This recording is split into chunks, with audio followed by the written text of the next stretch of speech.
Welcome everybody to Women's R Facebook Live, wherein we discuss a topic in under 60 minutes or less, and you get to ask your questions and suggestions through the comment section below.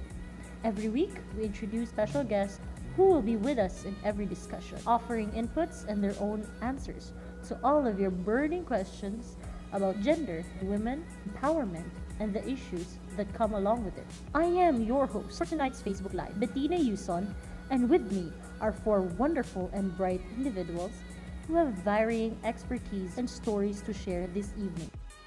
First up is an esteemed and well-respected film director who has recently shocked the Hollywood scene with the recent film entitled Inside Me, which is currently amassing $422 million in the box office. Please help me welcome Therese Chwe.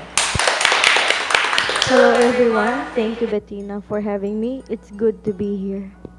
Thank you, Therese. Next of our guest is an internationally known high fashion model who has graced the covers of Sesi Korea, Harper's Bazaar Singapore, Playboy magazine, and Vogue. Please help me welcome Dion Kim. I'm so happy to be here. Thanks for your warm welcome. Thank you, Dion. I believe our next guest needs no further introduction as she frequents our Facebook Lives. Please help me welcome Women's R's President and co-founder, Regina Watson. Hey guys, glad to be here again. Our final guest is what you may call as the voice of reason. We have here a senior high school student from the Ateneo de Zamboanga University. Give a warm applause for Idlisan. Oh wow, I'm really nervous, but I hope that I can help with today's topics. Now that introductions are underway, it's time to introduce to our viewers this week's topic: sexualization versus empowerment. What tips the scale in the entertainment industry? And when we get back, we'll start discussing the topic and our wonderful guests will answer all of your questions.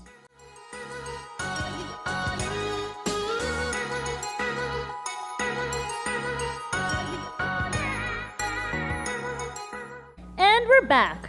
Now that you guys have already sent in your questions and our guests have been given time to think about the topic, let's go straight ahead and have Therese give her thoughts on the matter. For me, I've been working in the media and entertainment industry for years now. There really is a lot of sexualization going on, and not just specifically on women, but for men and even minors as well. It's something that we don't usually talk about because it has been so normalized. It happens so much, and no one barely bats an eye when someone is made to do something they don't necessarily agree with. But they do it because it what makes money. In a screwed up sense, that's how Hollywood works. And that's the problem. We take consent for granted. Directors, filmmakers, photographers, they don't give a damn about your views or who you are. Do you think companies and capitalists care if you're getting sexualized or not? No, because sex appeal sells. It gives them more money, it raises their stocks, and that is where the problem really lies. I completely agree, and coming from personal experiences, it really is difficult. Especially when you're just starting, you're fresh-eyed, you want to prove yourself, and you want to make money. And more oftentimes, the entertainment industry takes advantage of that, utilizes your dreams in order to sell their products. Luckily for me, I found brands and magazines that care about us models. I found brands where I can completely be myself and be respected as a model and as a woman. I found brands that honor my views and help me create a platform wherein I could shed light to these issues. But most models, they're not so lucky, and it's a sad reality we live in. Wow, I really love how right off the bat we're getting with this discourse we're having right now. Now, it's time to answer questions that you guys, the viewers, have been asking. So first question, Facebook user Imeldi Mercy asks, what's the difference between sexualization and empowerment? Would anyone like to speak to that? Well, it's difficult to tell the difference between sexual empowerment and sexual objectification, when the only distinguishable difference is that one is supposedly considered good and the other bad. But there is a difference, and that is power. That is who is controlling a person's presence in the situation. If the person being looked at or sexualized has the power in the situation, then they are sexually empowered. However, if that person has little or no power at all, they are being sexually objectified. Thanks, Reg. Now, Facebook user Grace Lee asks, what is this power you're talking about? Well, that would be the power of consent, which means that when a person is entering into the sexual situation willingly, and if they no longer want to be in that situation, they can leave without no consequences. Thank you.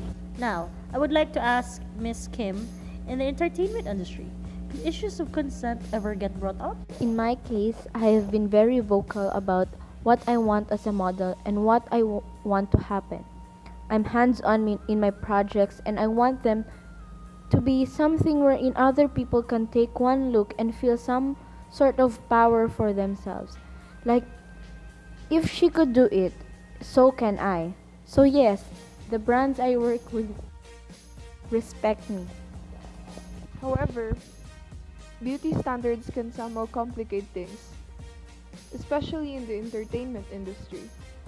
Issues of respectability, politics, and beauty standards come into play, which can compel someone to wear sexy clothing because they believe that they won't be beautiful, which is a standard of worth for people read as female, otherwise, or compel them not to wear sexy clothing because they are ashamed if they do. But haven't there been incidences wherein even if the individual isn't even wearing revealing clothes, some people still choose to make it sexual or make a sexual situation out of it? Yes, a lot of times. That is why in cases like rape, sexual harassment, and other similar cases, the mentality of victim blaming is really harmful, especially when the first question people ask the victim is, "What clothes were you wearing?" As if the clothes are some sort of signal for someone to have their way over someone and take the power of consent away from them. So how do we help minimize or even stop these issues when they are so ingrained in society and like what Miss Che says, these things sell and people buy them? Well, for one, we can start standing up to these sort of issues. Recently, there has been a surge of victims coming forward to confess the crimes of their abusers, rapists, and sex offenders, and making them pay for their vile actions. I believe that instead of putting these women down by not giving them support, not trusting their story, and not giving them a voice, is just going to start the cycle of sexualization all over again. But if we show these rape apologists and even rapists themselves that their acts won't go unpunished, they'll start thinking twice. These issues have been the influence for my movie Inside Me. The male protagonist, Vernon, is raped by an indie film director who promised him that he would make Vernon famous, threatened to never tell the truth because it may destroy his blossoming career. Vernon suffers for so many years because of this, but when he meets up with a long-lost friend who saw everything, Vernon finds his voice and the support to tell the truth.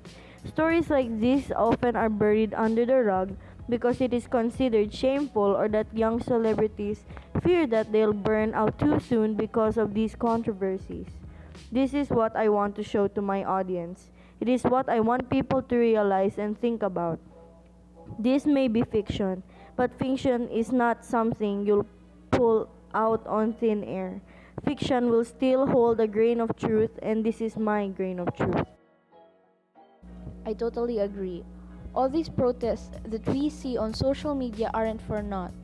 These are real issues that we need to deal with, and just because you haven't experienced them doesn't mean that you shouldn't care. It can happen to anyone at any time and any place. It can happen to you, it can happen to your brother, your sister, or anyone. And until we show awareness, educate, and not let these acts of these vile people unpunished and unquestioned, we're just going to go back to square one. So, how do you guys propose to help and aid this ongoing issue of sexualization in the media industry and even in everyday lives? I know some people are going to be watching this and experiencing the same thing, but I just want you to know that you are brave and it is not your fault. You have a voice and they can't hurt you again if you fight back. You're right, I agree. Don't let these people have power over you. I know it's not going to be pretty and it's going to be hard, but don't blame yourself or put yourself down. You are stronger than you think and you have a voice. You are worth it. It is important to start empowerment and awareness even at a younger age. But it is never late to realize the importance of how it is now, even if you're old. These kinds of issues have just been swept under the rug for so many years in fear of judgment and shame. But times have changed, and these perpetrators need to know that their actions cannot continue. And they cannot continue on harming young girls, women, men, anyone, just because they hold some sort of authority over you. Great! Thanks, guys! This discourse has proven to be really enlightening for everyone. So, any last words as we near our 60-minute mark? I learned a lot in this conversation.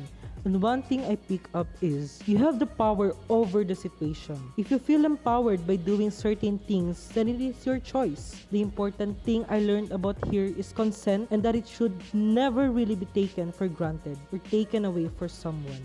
I completely agree. Well, that has been all for today's discussion, and we'd like to thank our guests for such a wonderful discourse that will hopefully educate everyone and let them be aware of this issue. Thank you for having us. And that's it, you guys. Thank you so much for being with us. Tune in next week on our Facebook account and wait for updates over our future Facebook Lives. Thank you.